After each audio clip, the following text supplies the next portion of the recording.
Medicamentos para dormir estão sempre entre os mais vendidos no mundo.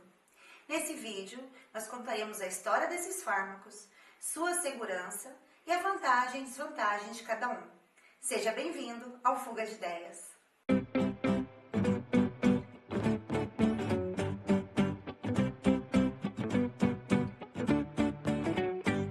Poções para dormir estão entre os primeiros indícios arqueológicos de medicamentos para o sono.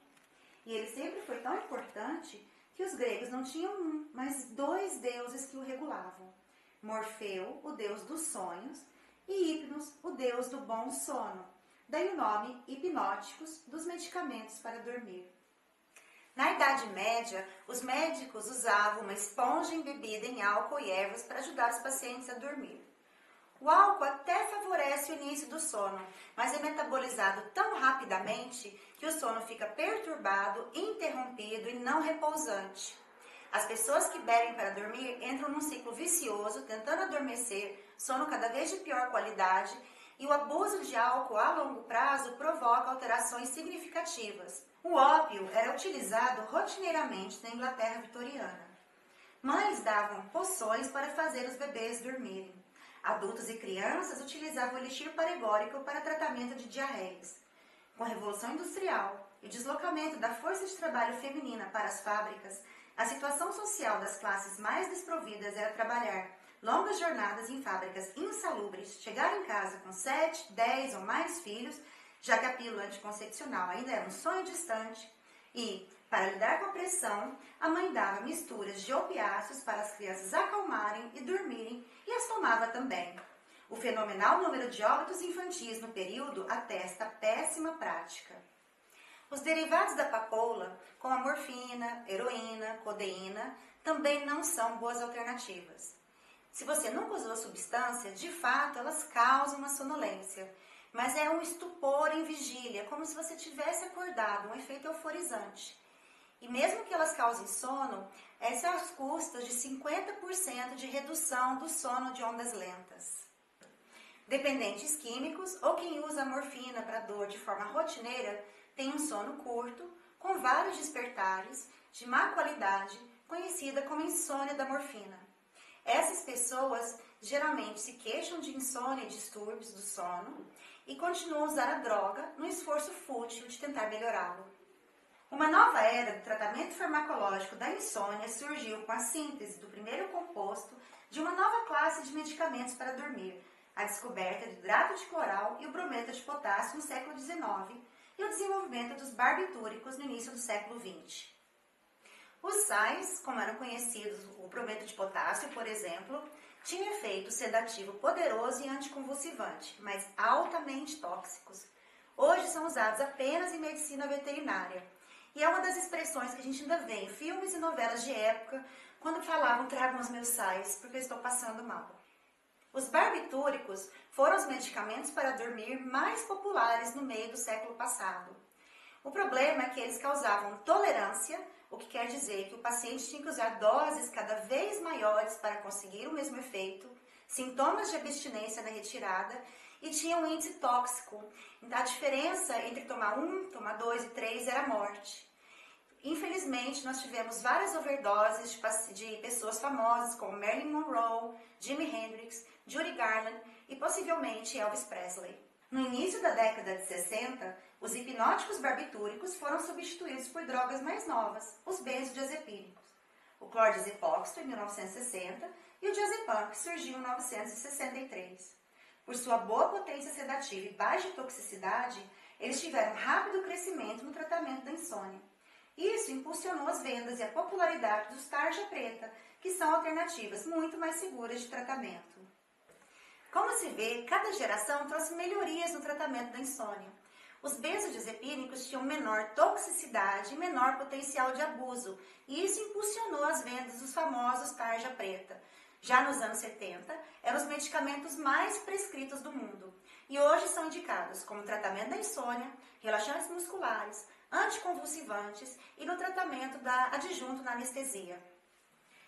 Com o tempo, houve reconhecimento que essas drogas também causam dependência, abstinência na sua retirada e sonolência diurna. e desde os anos 80, sua indicação para o sono vem em declínio, especialmente a partir do desenvolvimento das drogas Z, mas ainda são muito vendidas, especialmente em países em desenvolvimento, como a Índia e o Brasil. E quais são eles? Nomes conhecidos dos benzodiazepínicos tarja preta são alprazolam, lorazepam, clonazepam, diazepam, bromazepam. São indicados para insônia de curto prazo, porque o uso por mais de 4 semanas pode provocar dependência e sintomas de abstinência, como insônia de rebote, crises de ansiedade, taquicardia e aumento da pressão arterial. Eles funcionam encurtando o período entre você deitar e adormecer de fato, mas alteram a arquitetura do sono, como a lentificação do início do sono REM e diminuição do sono de ondas profundas, justamente o mais reparador. Além disso, alguns benzodiazepínicos, como o diazepam, o clonazepam, podem permanecer com seus efeitos sedativos por dia, comprometendo seu desempenho, como, por exemplo, dirigir, trabalhar e concentrar. O zolpidem foi introduzido na Europa em 1988 e recebido com muito entusiasmo. Da mesma forma que se glorificou os benzodiazepínicos ante os barbitúricos, as drogas Z foram bastante glorificadas, porque os benzo têm um potencial de causar relaxamento muscular, atrapalhar a coordenação motora e sonolência diurna, independente da dose que você precisa para dormir. Já o zolpidem, as drogas Z, têm menor potencial de causar esses efeitos colaterais e só precisariam de doses muito maiores para causar essas alterações, esses distúrbios. Exemplos desses medicamentos incluem o zolpidem e a zolpiclona, que são vendidas no Brasil. A pesquisa sugere que são bem indicados para a insônia inicial, ou seja, aquela insônia que o paciente deita e não consegue adormecer, tendo efeitos sedativos mínimos no dia seguinte. Mas ainda é conflituosa e suspeita-se que podem causar dependência a longo prazo. A melatonina é vendida como suplemento no Brasil, geralmente seguro, que pode ajudar em insônias de atraso de fase, naquela que a pessoa vai dormir muito tarde e acordar muito tarde, jet lag, quando você viajou em zonas diferentes de horário, ou trabalho em turnos. Não use se você tem doença autoimune e ela pode interagir com medicamentos como antihipertensivos ou anticoagulantes.